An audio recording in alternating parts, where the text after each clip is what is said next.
a president visiting a foreign council, and out of surprise would be the vice president, and they would be interchanged by the loyalty that they will still produce similar effort and work. Mm-hmm. That it's not just for the honor of being with a great and good friend, but it's to be in the honor of also being with another great and good friend in equality. But what are your expound on that? What can you see for defense in this? Well, I think it'd be interesting to go ahead and have to expand the number of people who are at the head of the executive office, and not necessarily have them be insane, interchanging roles. But I think it's becoming more and more inappropriate to have because of the ever-expanding power of the federal office and the difficulties in going ahead and bringing back that power to more, well, no longer normative levels, but back to the amount of power that it had decades ago, really now, where executive orders were not anywhere near as abused as often as they have been in the past.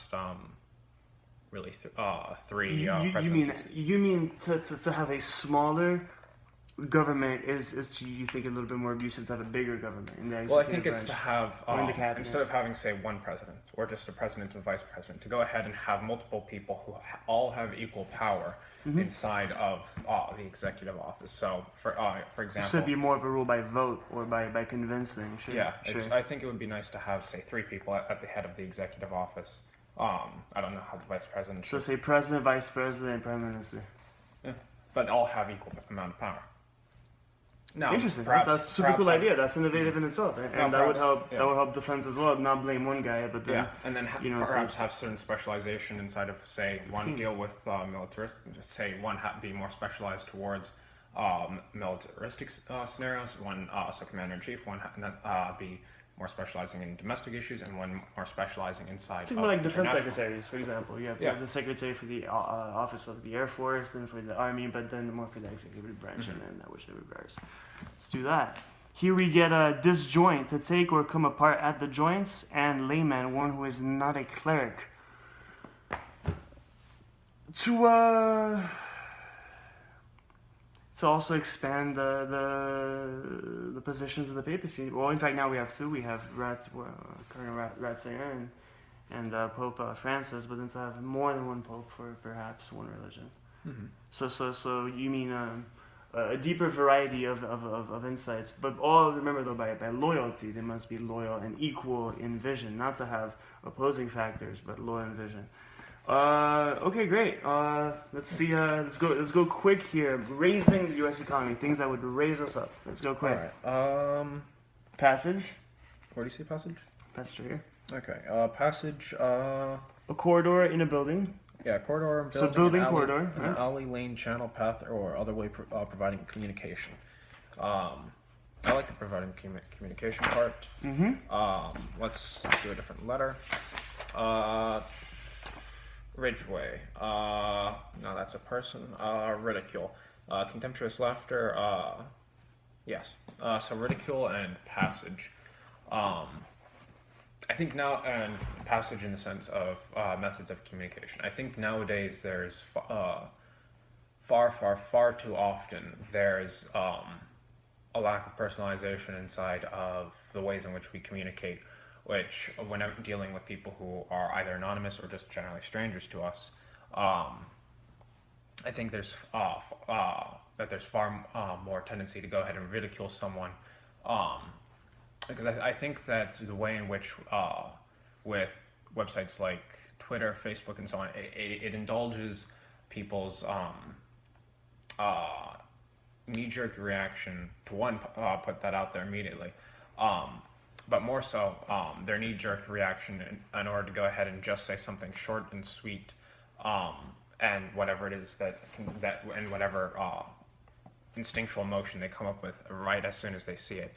I think with Twitter's 140 character limit, and I think with Facebook, just through the way that they go ahead and they organize the website, they tend to go ahead and set it up in order to go ahead and get those immediate reactions out there, so that more people react, and it's a huge snowball of really just emotions all over the place. And I think generally one of the more powerful ones that's more engaging, and that they go ahead and they help to breed, is ridicule and resentment and so on. And so I believe that if there were moral philosophy behind a website, right? Well, not It's a just- mission statement. Yeah. Well, a mission statement, but then going ahead and designing the technology to go ahead and for not just to be an empty mission statement, but for example, for there to be a greater emphasis on Morality. on Or morality and going ahead and making it so that you actually have to, or making it easier to have a larger piece of work as opposed to a short 140 character statement, being able to go ahead and properly put something out there and then have that kind of thing attract Produce focus. positivity and goodness. Yeah. Sure. Because if you have So you'd say that a regular Tumblr is more affirmatively positive and generously moral than just say because you can add so much than perhaps a 140 character. But I do believe, however, though, that it's your opinion. You go ahead. Okay. Here we have bangle, a rigid bracelet or anklet with layover, a short stop or break in a journey. Let's say a deeper teaching of astrology and astronomy by government in America to its people. An official, for example, New Age book by, say, presidents that have had that information. Let's just say if Bill Clinton were to write a New Age book on what he's learned about the astral realms, astrology, and astronomy, that would be pretty interesting. What George Bush learned about that. I mean, I'm sure that the story is good and our history and our future is good, and we might as well learn the correct way by which to interpret these methods of metaphysic research and learning. That could help the American economy pretty much. Well, the thing that I always find to be so interesting is that what predicates huge shifts is always so much more inside of what everyone believes is going to happen, and then making that into a self-fulfilling prophecy. Sure. So if everyone is afraid of a crash coming, then everyone sells and goes ahead and hunkers down and doesn't spend.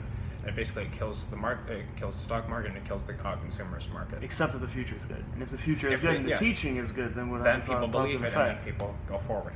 I mean, I think it's a lot better to predict an official disclaimer by ex-presidents or ex-cabinet members or ex-House or Congress representatives saying, hey, listen, this is what we believe. I don't think these things should be a secret. I think that they would improve. If the mass improves with, then the select leaders of our nation would improve as well. I think it did. And if we don't do well as a mass, then we should change that which our officials in those high-ranking positions actually believe. Let's go 2 more. All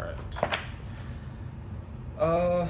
Running fix: intersection of 2 or more position lines not obtained simultaneously, adjusted to a common time. All right. Running fix, and let's go back to the beginning. Bud scale, one of the external, sometimes sticky scale-like leaves covering a bud in winter. Let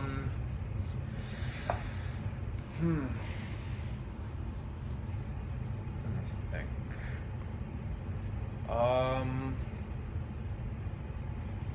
Inside of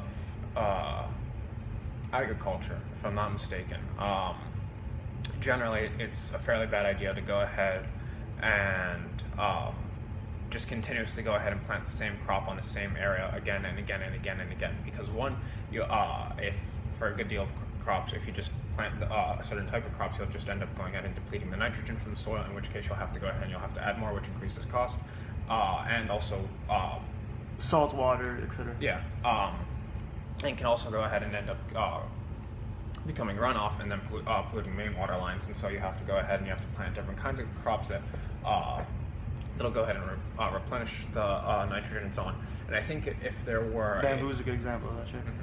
And I think if there were a method in order to go ahead and try and bring those 2 processes as close together as possible, whereby you basically perhaps instead of saying, well, this year I'll go ahead and I'll plant this crop, and the next year I'll plant a crop to go ahead and replenish it, I think it would be useful to go ahead and have your entire field and then subdivide that into areas where the effect of one will go ahead and benefit the other, and then growing both of those at the same time. That would also require machinery to go ahead and be able to harvest all of those crops all at once, as opposed to, I think, what's the main the main goal of machinery right now is to go ahead and deal with a single type of crop, and both of those will require a great deal of effort and innovation, which will go ahead and I guess feed the economy.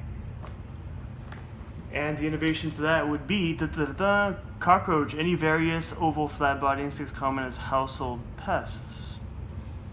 Well, I would say survival. So to take care of the machinery, I guess, and to have a machinery that is actually continuously. Is it a machine that's mechanized into functions for two different types of crops? Yeah. Like a transformer machine, a machine that may have separate parts that can be taken out and put back in, like a tractor whose more modular. Whose side more modular. Machine, Sure. Here we're going with good cryptography, the process or skill of deciphering secret writings. Okay, and head, the uppermost or forwardmost part of the body, containing the brain and invertebrates, the eyes, ears, nose, mouth, and jaws. The subliminal information of the enlightened mind, understanding with that clairsentience of all processes in the universe, is not, I believe, a cryptology where you're deciphering codes of your neurons. I think it's a blatant obviousness. Mm-hmm. I think that intelligence is not to go into the deep secrets of life, but it's actually to say, no, it's not secret, it's the most obvious reality in the world. Mm-hmm. Well, I think that there are different intelligence is an obvious nature, not a cryptological nature. Yeah, well, I think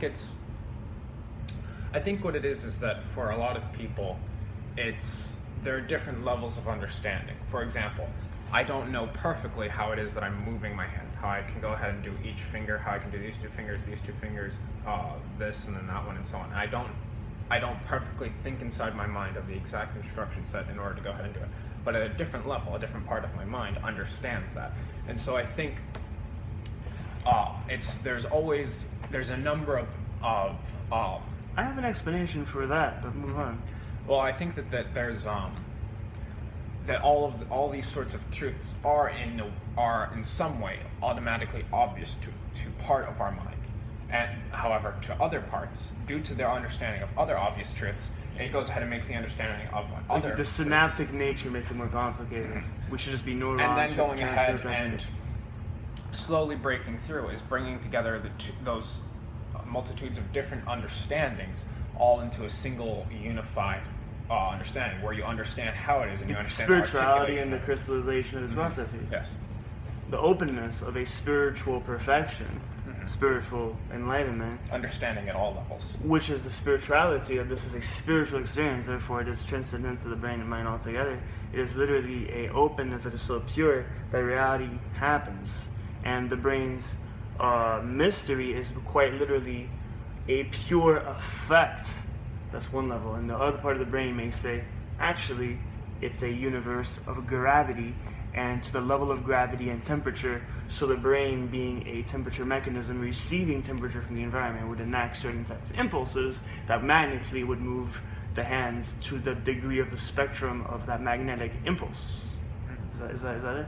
A magnetic brain, a gravity heater or cooler. Well, gravity and thermal states interact with each other, but they're not part of the same. They're sort of. Oh, the gravity of the universe is also within my body. Yes. Well, the gravity is continuous. They're both emergent of the openness of spirituality. The openness of spirituality opens to the perfection of that gravitational pull. Mm-hmm. Is that it? It's yoga in essence. Maybe. We can either look at the universe through a cognitive, atomic, subatomic, cellular, chemical reaction, or as a spiritual openness. Mm-hmm. I think it's our choice. Well, I think that ultimately, both of those things are different aspects of the same thing. That there's some sort of altogether. Yeah. That these are distinctions in order to go ahead and further understand them. The innovation of both would be a lack of gravity, and gravity is a interactive partial gravity. Okay. It's an interactive mildness of vastness, openness, rather than nirvana, which is no gravity consciousness. It's zero gravity consciousness, and we're saying gravity does not exist consciousness, that everything floats in the sun's that perfect array, and the gravity itself. partial. 30 minutes.